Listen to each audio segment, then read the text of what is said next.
Değerli dostlar, değerli Dərələyəz TV'nin izləyiciləri, bugünkü qonağım Dərələyəz mahalı Keşişkənd rayonunun Qabaqlı kənd sakini Hüseynov İbrahim İsaoğludur. İbrahim müəllim, xoş gördük. Hoş günün var. Özünüzü necə hiss edirsiniz bu təbiətin Çok qoynunda? yaxşı, çok güzel. İbrahim müəllim, siz Qərbi Azərbaycanın Dərələyəz mahalının Keşişkənd rayonunun Qabaqlı kəndində dünya göz açmışsınız və uzun müddət orada zootexnik işləmişsiniz, müəyyən vəzifələrdə işləmişsiniz. Bax, orada çalışdığınız müddətdə hansı xatirələr yadda qalıbdır?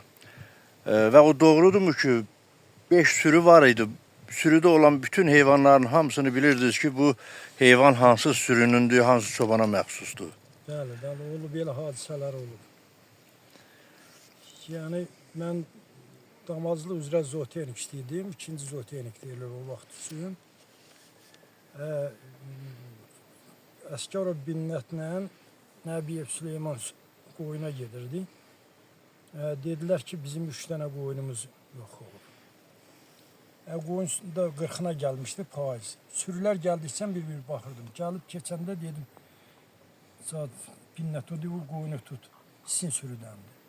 Artıq Sadiq o börkünü nişanı da vurmuşdular. Dedim, as qoyunu izinkidir, tutdu, o eləncə apardı. Sonra Amedo Yolçun sürüsü, Qarala sürü gəldi. Onda dedim ki, Binnət o qoyunu da tut, o da sizinkidir. 3 dənə qoyun itmişdi, üçünü də ayrı-ayrı sürülərdən. Birində Ümbətov İmranı sürüsündən. İmran kişi biraz deyir ki, yox, bu qoyun mənimdir. Çərkəz də o qoyunu dölün götürmüşdü həmin sürünü. Rəhmətli Sadiqov Çərkəz ferma müdürüydü. O da evdən gəlirdi. Dedim, Çərkəz kişi, bax gör o qoyun İmran kişinindir, yoxsa Binnətindir. O yanına bir yanına baxdı, dedi ki, yox İmran. Bacanaq. Onlarınkidir, İbrahim düz deyir. Onlarındır. Bax, eləncə, yəni sürüdən sürüyə qarışanda mən onu arayış eləyirdim. O qədər iti zihnindən baxırdım, tanıyırdım. Elə şeylər olur. İbrahim müəllim, bax, Dərələyəzin təbiəti, yaylaqları, bulaqları, əlverişli şəraiti haqqında nələr danışa bilərsiniz? Dərələyəzin çox gözəl əlverişli şəraiti var idi. Dağ sahələri, ölkən görüşləri çox gözəl. Məsələn, Ələyəz kəndində Dəmirtəpə, Qaraşım deyilən yaylağı var idi. Çox gözəl, orada heyvan bərk kökəlirdi.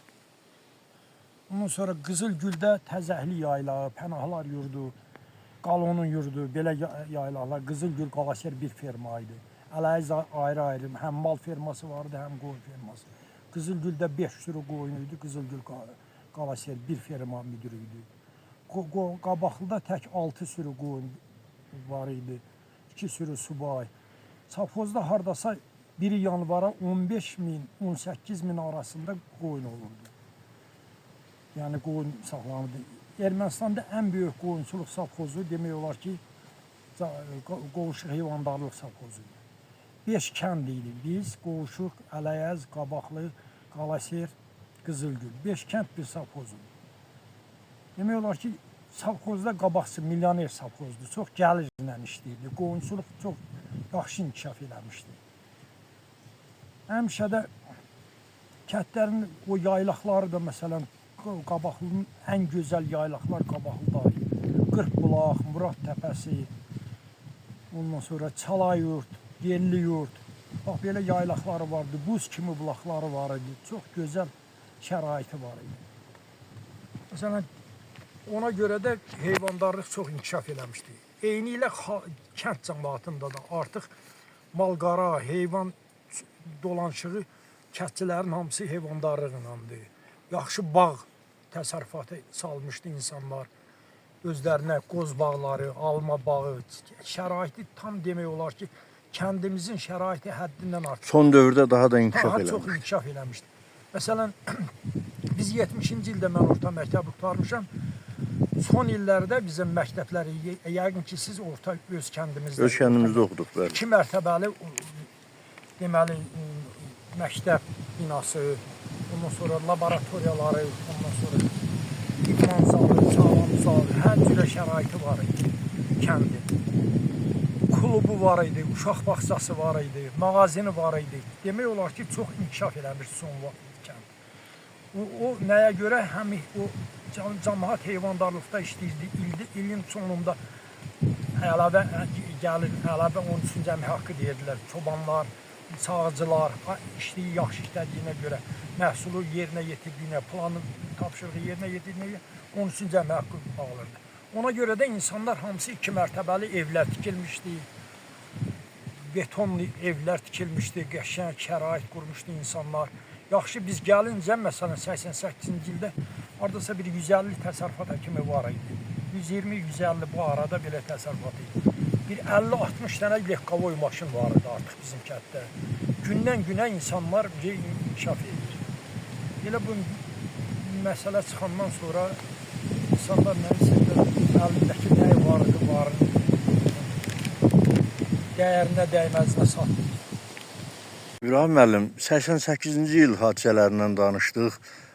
88-ci ildə hadisələr başlayanda kənddə vəziyyət necə idi və ilk dəfə nə vaxt və necə hiss etdiniz bu qarışıqlığı? O Sumqayıt hadisələrindən sonra münasibət tamamilə dəyişdi. Demək olar ki, o vaxtlar biz savxozdan ətliyə aparmışdıq. Bir 20 baş intensiv kökəlmə malı. Apardıq tədarik idarəsinə təhvil verəndə baxdıq ermənilər yığışıbdı, televizora baxırlar. Biz də girdik salam sabah xeyir səhər idi. Baxdıq çox pis baxdılar bizə, çox belə davranışlarında əsəbilik hiss elədik.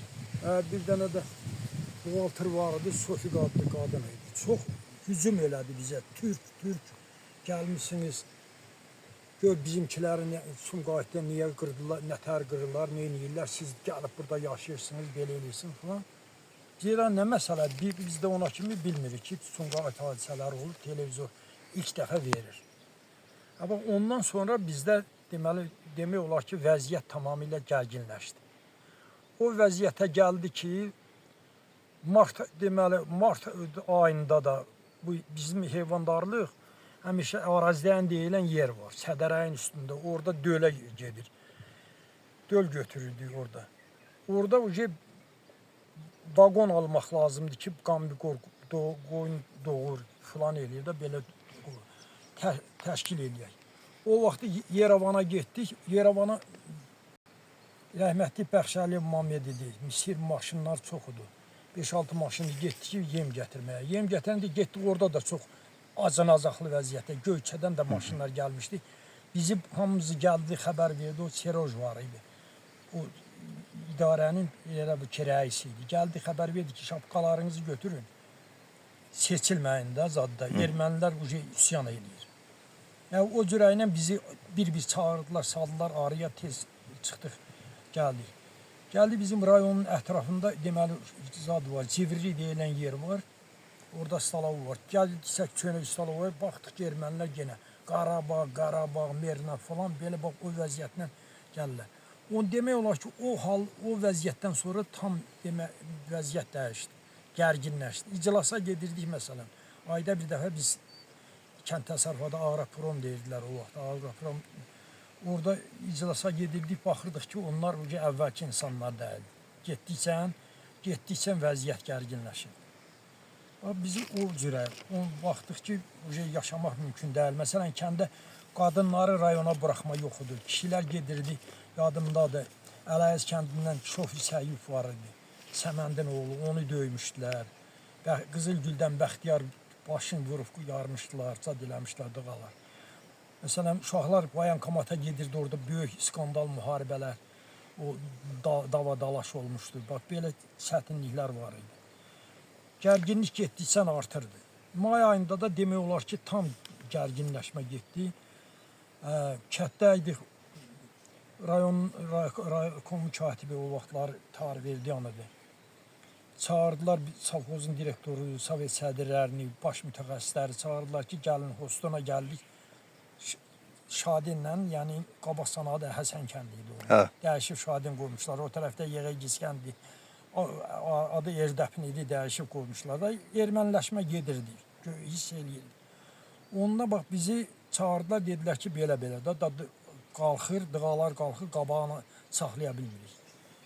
Həmin gecədə deməli fermalarda, zadda da qaravullar qoyduq. Sonra Salsalın qalası deyilən bir qala var Ələyizin üstündə. Orada keşikçilər qoyduq ki, gələn olsa hostundan çıxanı görürdü.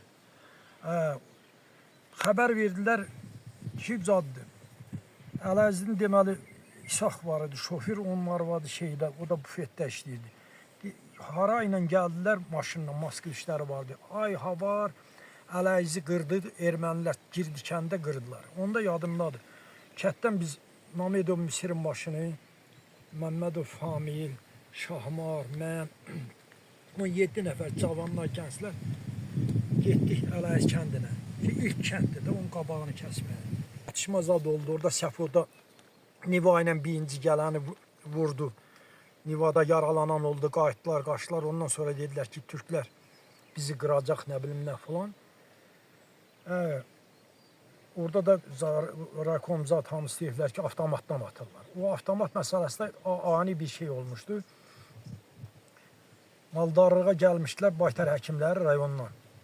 Epsatolog zat həkimlər gəlib maldan qan götürdülər. O vaxt zat elədi ki, Səməndər elə dava düşdü, tolik vardı, anası rusuydu. Dedilər Səməndər, bir türküdə sən mənim düşkümə düşsən, mən də səni elə öldürəcəm, belə eləyəcəm zarafatla.